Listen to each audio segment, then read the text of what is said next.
제가 언젠가 수요기도회 때 한번 했었던 이야기입니다. 제가 예전에 결혼하기 전부터죠. 아주 오래전에 그 굵은 금목걸이를 하고 다녔던 때가 있습니다. 그 신학생이 하고 다니기에는 전혀 어울리지 않은 이렇게 체인 형태의 조금 과장해서 새끼손가락만 한 굵기의 금목걸이를 하고 다녔던 적이 있었는데요. 저희 어머니가 저 군대 제대 기념으로 그 목걸이를 사주셨습니다.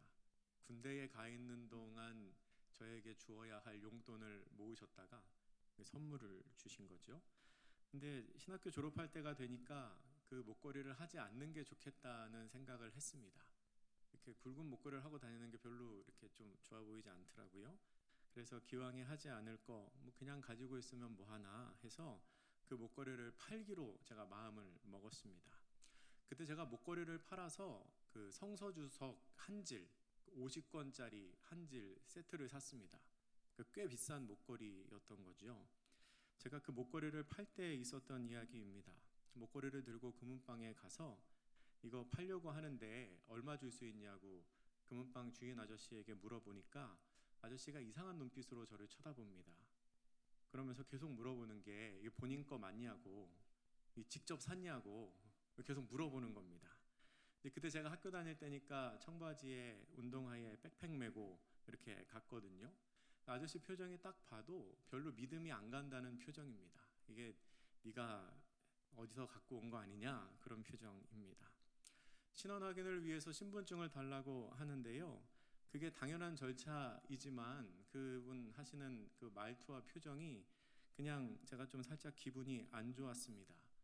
그래서 제가 주민등록증을 꺼내서 주면서 아저씨한테 이렇게 말했습니다. 제가 학생증도 보여드릴까요? 그러면서 그때 당시 학교 다니고 있었던 그 장신대 신대원 학생증을 꺼내서 보여줬습니다. 제가 왜 그러냐면 제가 그 가게 들어갈 때 가장 먼저 봤던 게 그 가게 벽에 걸려있던 성구 액자였었거든요. 그 성구 액자를 보고 아저씨가 신분증을 달라 그러는데 제가 신학교 학생증을 꺼내서 준 겁니다. 그랬더니 그분이 그걸 한참 보시더니 표정이 좀 달라지시더라고요. 그래서 저한테 신학생이시냐고, 맞다고, 전도사님이냐고, 맞다고 그랬더니 그 다음엔 표정이 아주 밝아지셨습니다. 표정이 아주 밝아지셔서 아주 호의적으로 대해주시고 금값도 아주 잘 쳐주셨던 그런 기억이 납니다. 그 작은 학생증 하나가 저의 신원을 보증해 주었습니다. 저를 경계하시던 분이 그 학생증을 보더니 마음이 긍정적으로 바뀌었습니다. 만약에 제가 그 아저씨를 잘 아는 분에게 소개를 받아서 거기에 갔다면 어땠을까요? 아마 저는 제 신분을 제가 증명할 필요도 없이 더 좋은 대접을 받았을지도 모르겠습니다. 왜냐하면 신원이 확실하고 또 믿을 만한 사람으로 보였을 테니까요. 그렇게 신분증이나 혹은 사람의 보증을 받아도 우리는 믿을 만하다고 느낍니다. 그런데 만약에 하나님께서 어떤 사람의 신원을 보증하고 맹세를 하신다면 어떨까요? 얼마나 그 사람이 믿음직스러운 사람일까요? 오늘 본문에 그런 사람이 나옵니다. 오늘 본문에는 하나님이 맹세하고 세우셔서 더 좋은 언약의 보증이 되신 분, 바로 우리를 위해 이 땅에 오신 예수 그리스도가 나옵니다. 영원한 대제사장이신 예수님은 그 이전 레위지파 제사장들과는 전혀 다른 분이십니다. 그들은 맹세 없이 제사장이 되었지만 예수님은 하나님이 맹세하고 하나님이 세우신 영원한 대제사장이십니다. 우리 오늘 본문의 20절부터 22절까지의 말씀을 다시 한번 같이 읽어보겠습니다. 20절부터 22절입니다. 시작. 또 예수께서 제사장이 되신 것은 맹세 없이 된 것이 아니니 그들은 맹세 없이 제사장이 되었으되 오직 예수는 자기에게 말씀하신 이로 말미암아 맹세로 되신 것이라. 주께서 맹세하시고 뉘우치지 아니하시리니 내가 영원히 제사장이라 하셨도다. 이와 같이 예수는 더 좋은 되셨느니라. 아멘. 예수님은 하나님께서 맹세하고 세우신 영원한 제사장이십니다. 예수님은 더 좋은 언약의 보증이 되신 분이십니다. 이것은 예수님께서 그 이전 제사장들과는 질적으로 다르다는 것을 우리에게 알려줍니다. 예수님은 제사장들 중에서 뛰어난 제사장이 아니고 그 이전의 제사장들과는 전혀 다른, 완전히 다른 차원의 새로운 제사장이십니다. 그렇다면 이 예수님은 레위 지파의 제사장과는 어떻게 다르고 또 하나님께서 왜 이분을 그렇게 영원하신 제사장으로 보증을 하셨을까요? 이 시간 본문의 내용을 바탕으로 우리를 위한 영원한 대제사장 예수 그리스도가 어떤 분이신지를 우리 함께 생각해 보도록 하겠습니다. 먼저 그분은 영원히 계신 분이십니다. 오늘 본문 23절에서 25절 말씀 같이 한번 다시 읽습니다. 시작. 제사장 된 그들의 수효가 많은 것은 죽음으로 말미암아 항상 잊지 못함이로되 예수는 영원히 계심으로 그 제사장 직분도 갈리지 아니하시니라. 그러므로 자기를 힘입어 이는 그가 항상 살아계셔서 그들을 위하여 간구하심이라. 아멘. 예수님은 영원히 계십니다. 그리고 본문에 기록된 것처럼 항상 살아 계십니다. 본문 28절도 이렇게 기록합니다. 제가 읽어드리겠습니다.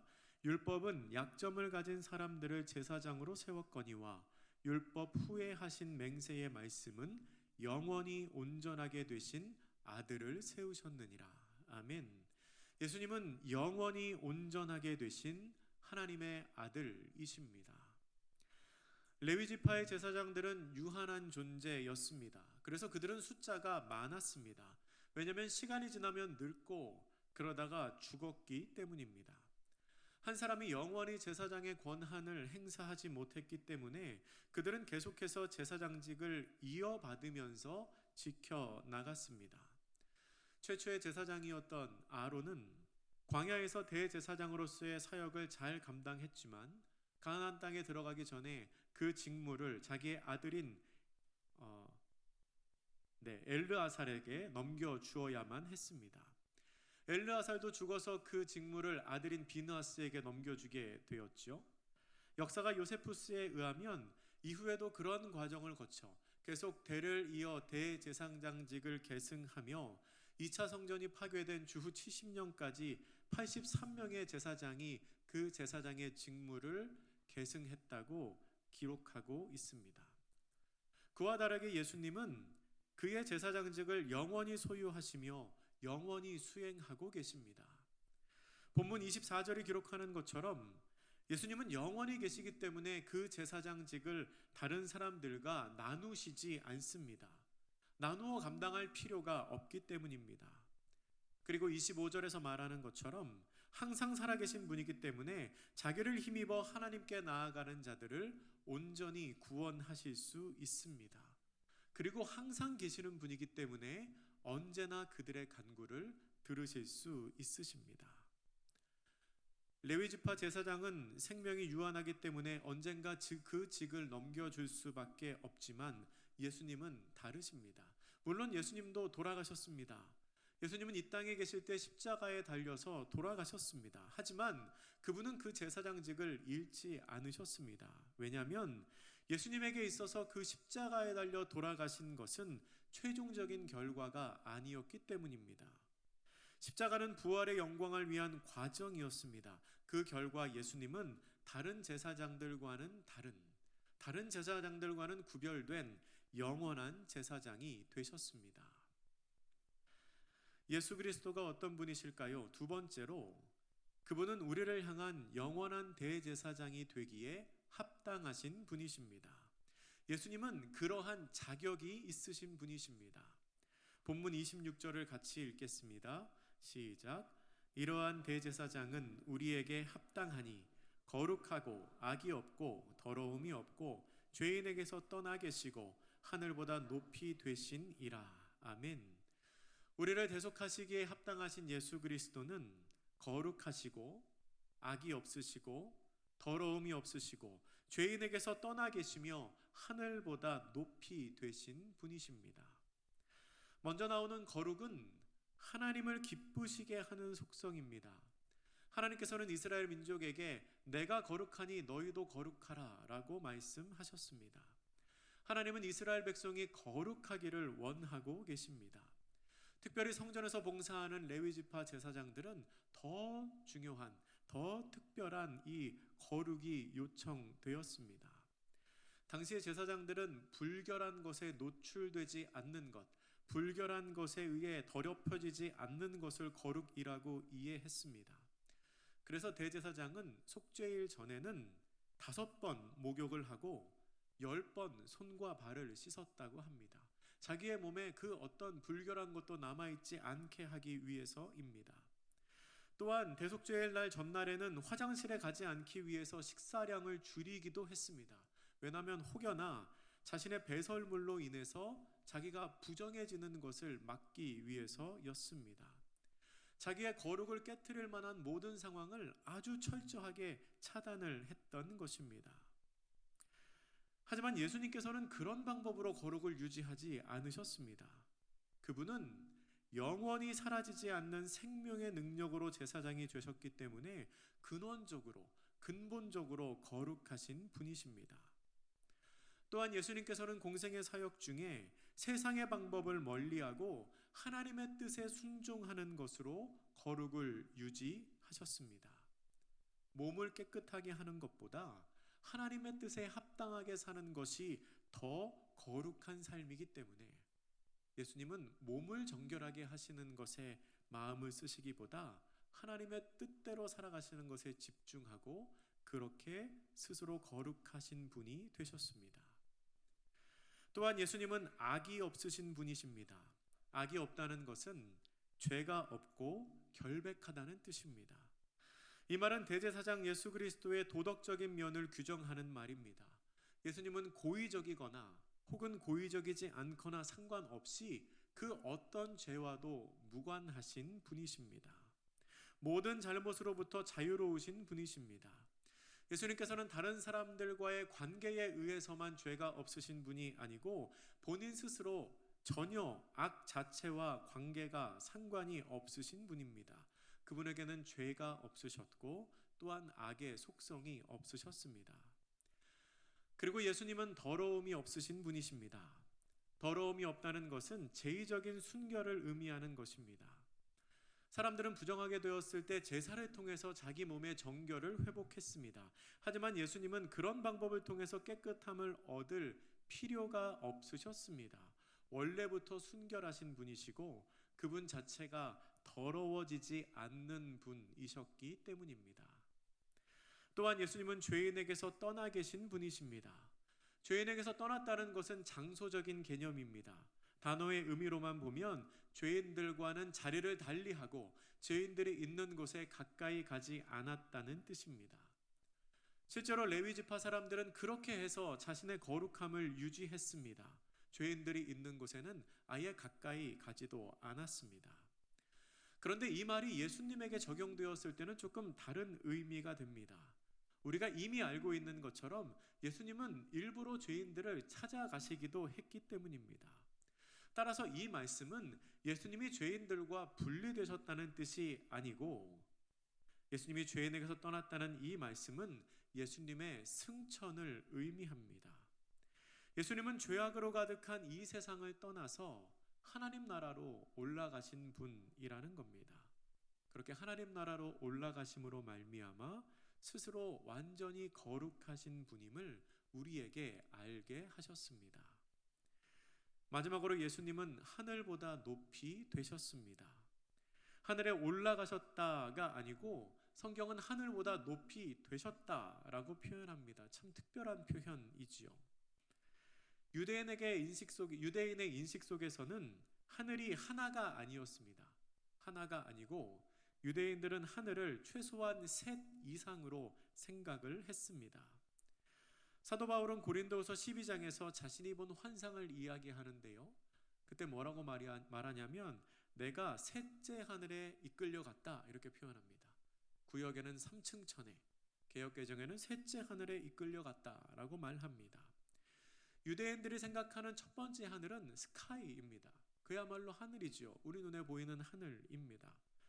그리고 두 번째 하늘은 코스모스입니다. 우주이죠. 해달별이 있는 하늘 위의 하늘입니다. 그리고 셋째 하늘이 헤븐입니다. 천국이지요. 하나님이 계신 곳을 셋째 하늘이라고 생각을 했습니다. 오늘 본문에서 예수님께서 하늘보다 높이 되셨다는 것은 그 첫 번째와 두 번째 하늘을 모두 통과하여 하늘보다 더 위로 높이 올라가셔서 하나님 앞에 나아가셨다는 뜻입니다. 이렇게 거룩하시고 악이 없으시고 더러움이 없으시고 죄인에게서 떠나 계시고 하늘보다 높이 되신 예수 그리스도는 진정으로 거룩하고 흠이 없는 제물이 되셔서 우리의 죄를 대속하기에 합당하신 분이십니다. 예수 그리스도가 어떤 분이실까요? 세 번째로 그분은 우리를 위해 단번에 자기를 드려 구원을 이루신 분이십니다. 오늘 본문 27절 말씀 우리 같이 한번 읽겠습니다. 시작. 그는 저 대제사장들이 먼저 자기 죄를 위하고 다음에 백성의 죄를 위하여 날마다 제사 드리는 것과 같이 할 필요가 없으니 이는 그가 단번에 자기를 드려 이루셨음이라. 아멘. 레위 지파의 후손인 제사장들은 자기 자신을 위한 제사를 드려야 했습니다. 그 자신도 용서받아야 할 죄인이기 때문입니다. 그리고 또한 백성들을 위한 제사를 매일 날마다 드려야 했습니다. 그러나 예수님의 희생은 그렇게 날마다 드리는 제사와 같지 않았습니다. 예수님의 희생 제사는 단 한 번으로 끝났습니다. 히브리서 9장 25절과 26절은 이렇게 기록합니다. 우리 성경을 뒤로 조금 넘기셔서 히브리서 9장 25절 26절 말씀을 같이 한번 보겠습니다. 히브리서 9장 25절 26절 같이 읽겠습니다. 시작.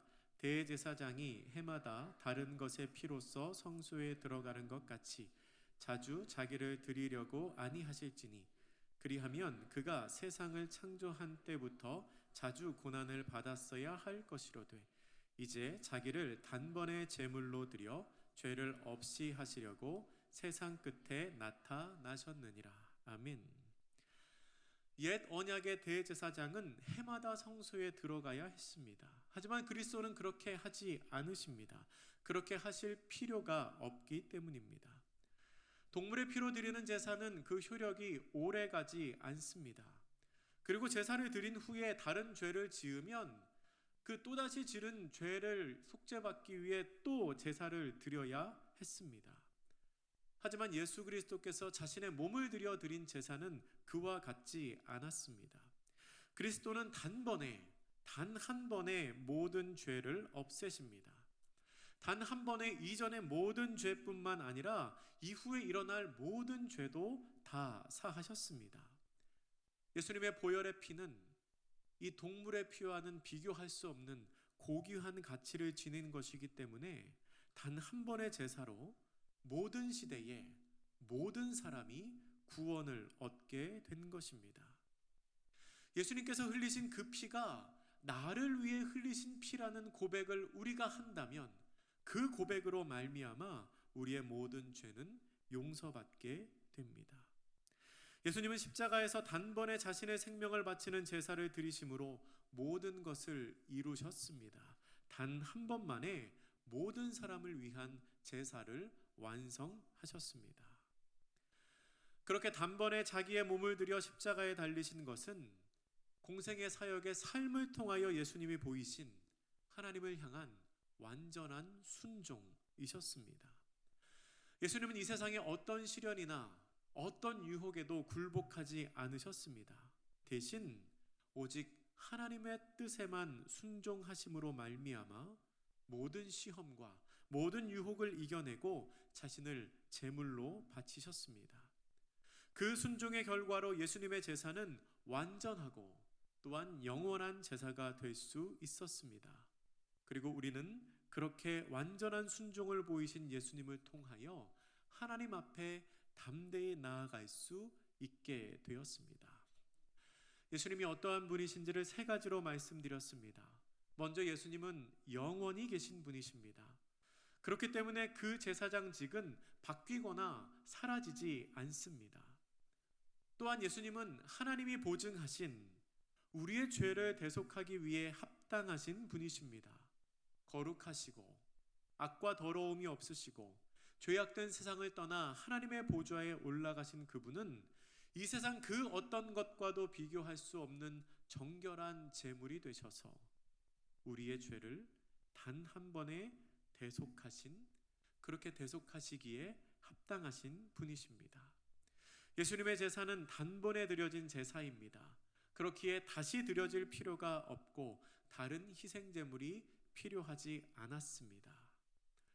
그렇게 우리를 위해 예수님이 드리신 제사는 완전한 제사였습니다.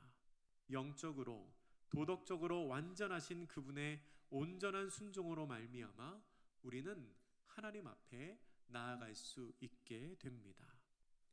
그렇다면 여러분, 예수님이 왜 그렇게 하셔야 하셨을까요? 예수님이 왜 그런 제사를 손수 자신을 제물 삼아 드리셔야 했을까요? 왜 그렇게 온전한 순종과 자신의 몸을 희생하신 헌신으로 제사를 드리셨을까요? 분명한 것은 예수님은 자기 자신을 위해 그렇게 하지 않으셨을 겁니다. 자기 자신을 위해서는 그렇게 하실 필요가 없으셨습니다. 예수님은 우리와 같이 죄를 가지고 있는 사람들을 위해서, 그러니까 우리를 위해서 우리를 사랑하셔서 그 길을 걸으셨습니다. 갈라져 있던 하나님과 사람 사이를 화해시키고 하나님과 사람을 회복시키고 하나님 앞에 사람을 다시 살게 하시기 위해서 그 일을 행하셨습니다. 죄 때문에 하나님으로부터 멀어진 사람들을 다시 하나님 앞으로 돌이키시기 위해서 십자가를 지셨습니다.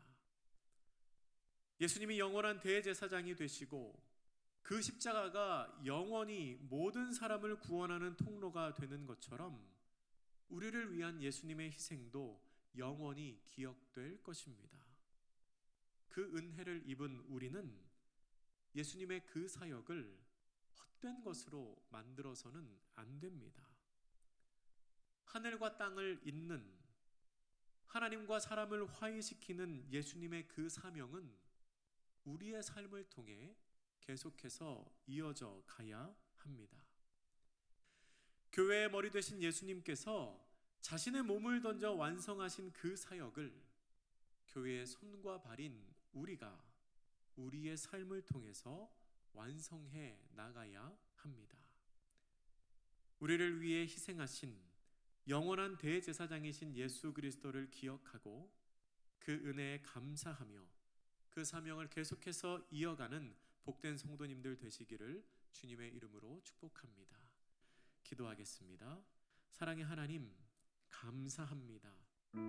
우리를 위해 영원한 대제사장 예수 그리스도를 보내주시고 그분의 희생으로 말미암아 우리가 하나님 앞에 나아갈 수 있게 하시니 감사합니다. 주님, 우리를 위해 이 땅에 오신 예수님을 기억하고 우리가 그 희생을 마음속에 새기며 그 예수님의 희생이 헛되지 않도록 우리의 삶을 통해 예수님의 사역을 계속 이어가는 사람들 되게 하여 주시옵소서.